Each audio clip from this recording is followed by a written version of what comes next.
from the historic Ham Building in St. Paul, it's the Haberdasher's Couch. I'm Kendrick, inviting you to the show, starring Jaime and Dorset, featuring Todd Walker, also featuring Amye Scharlau. And now, ladies and gentlemen, here's Jaime. Hey everybody, it's Todd About Town, Todd Walker, with entertainment, travel, and more.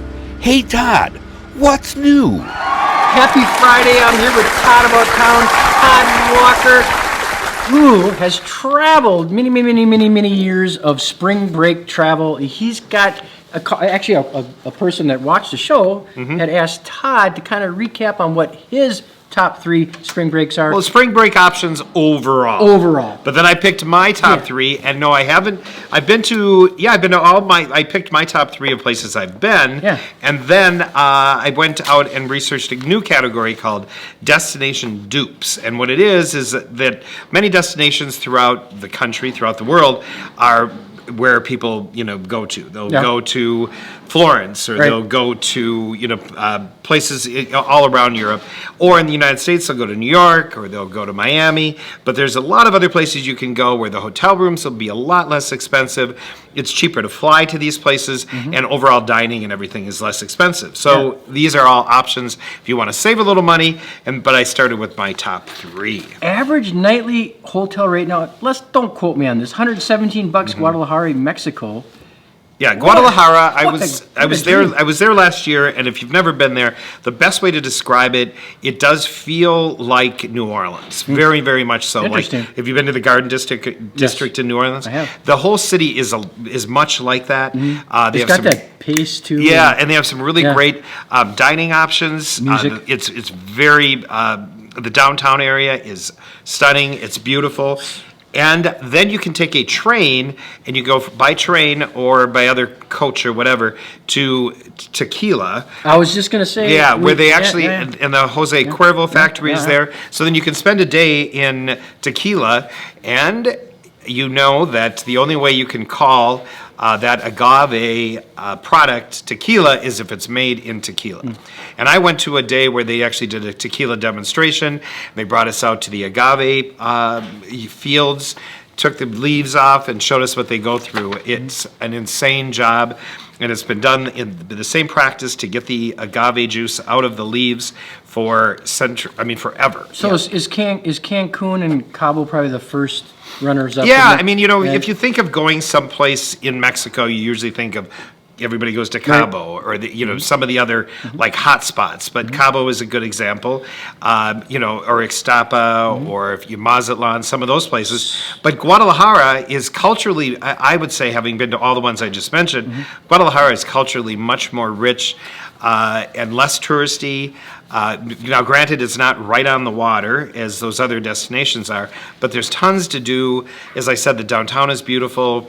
Going to a place like Tequila and learning about taking the tours of the tequila factories is cool. If I had set aside my Jaime dollars to go on a trip. Well, then you could travel the world for the next 10 years. It just surpassed the ruble. But if I were to save my Jaime dollars, could I realistically say $1,500 to $3,000? Oh yeah, because just overall, like we said, the average nightly rate is $117 in the hotels. Right. And the hotels I stayed at were they weren't really. They weren't. I didn't stay at any luxury properties, but in the area that's like the garden area of New Orleans, there's some beautiful boutique hotels. It's just really a place to put on your radar to consider. Okay, and so you're telling me that we can go to Las Vegas on a budget. Yeah. But it's kind of a budget town, right?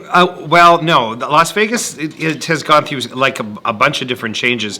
And right now I'm saying that the average rate, and I looked actually this morning, the average rate is $142. And what has happened is that there's so many properties have been built in Las Vegas that has brought the nightly rate down. Now, it all depends what day of week you travel, when you travel, what area you travel, if you're willing to stay a little bit off the strip. And if you really want insights, you must follow Las Vegas Starfish on Instagram. She will tell you absolutely everything to do, the hottest places to go to, the hottest attractions to attend. And here's the deal. I did a story before the pandemic, and it was on Las Vegas, and I think it was called Off the Strip. And so what I did is I stayed off the Strip, and I did not include in my story anything that happens on the Strip and things to do. So, for example, the Mob Museum is there, which is amazing. It's just really great.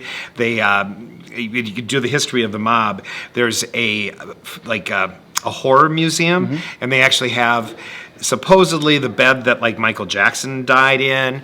They have the staircase that I can't remember, the famed American actress fell down and died. And so they have some of those things. Novelties. Yeah. Plus, my favorite thing in Las Vegas, one of my favorite things, is off the Strip. They have the Neon Museum, and it's outside, and they have collected all the different neon marquees. I remember you showing me that. Yeah, that is absolutely unbelievable. And they do the history of Las Vegas, of like when it was earlier on, when it was the mob time, and kind of like the underground piece. Seagull. Yep. And then they show when it was a family, and that's when they opened up all the family resorts, and you learn about Las Vegas through the years by you go at night and they light it up, and then somebody gives you a tour and talks about it. So there's things to do in Las Vegas outside of just being on the Strip. I would have to say take advantage of seeing the desert.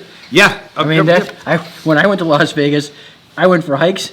I didn't play the coin machines. Yeah. I went for hikes. Yeah, well, I mean, you can also, I took my father there a number of years, probably within the last 10 years. It was on his bucket list, and I did actually a story for the Pioneer Press, and it was bucket list travels with my father, and took him to the Grand Canyon. We flew into Vegas and just got a car and drove to Hoover Dam and to the Grand Canyon. So there's things to do. So I put that on there because you probably don't think of it as a family destination as much anymore, but you can go to Las Vegas, do a number of different things.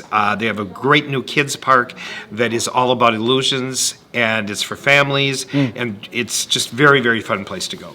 Denver, Colorado. Now I put that on here because I wanted to do like Guadalajara for people that are looking at going someplace warm. Las Vegas, that is family, built-in entertainment every corner that you turn, and then Denver, Colorado. You think of going to some of the other places in Colorado. Why can't I think of like some of the hottest places in Colorado? Like Estes Park, Colorado. Yeah, Hot Springs. Some of those places.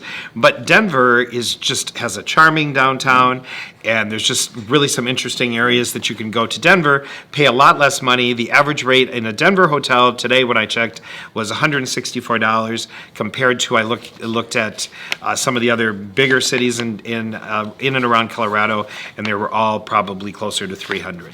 So these are all three very unique destinations to consider that would be destination dupes and great things to do with your family. I thank you for bringing these great spring trip ideas to us, and the fact that they're affordable. I know, and it's a little bit more than Todd About Town, I guess, because it's all over. But it's Todd About all around town. I will see you next week.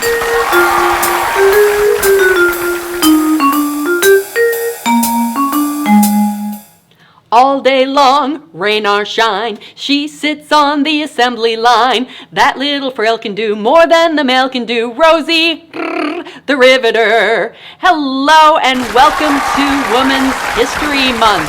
I am Amye the Hypnotist here at beautiful Amye's Haberdashery, and this is Coffee Talk. I love Rosie the Riveter. She is the 1940s icon from World War II, a sign of we can do it. The most famous picture of her is by J. Howard Miller, and you've seen it. It's Rosie doing this. Now, there are other pictures of Rosie from that era. My favorite one is actually by Norman Rockwell, and you'll see her sitting there with a big old sandwich, her riveting gun, and her foot firmly planted on Mein Kampf. One of the coolest things about when women came out of the house and into the workplace was the way they innovated it, the way they took their homespun skills and redid the way industry is done even to today.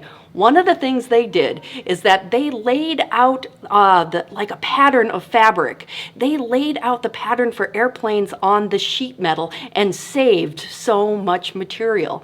Another thing they did is that they used pinking shears on the barrage balloons, making them safer and making them so they lasted a ton longer. One of my favorite innovations from those housewives that went into the factory is they used giant clothespins to hold the airplanes together while they riveted them. Not only did they do the job just as well, in many cases they did it even better, and some of these innovations are industry standards. So I always encourage people to take another look at their skill set, apply it in a different way, and during Women's History Month, take a look at your own history and the history of those that came before you, and you will find some real gems that you can add to your life today. And that, my friends, is Coffee Talk.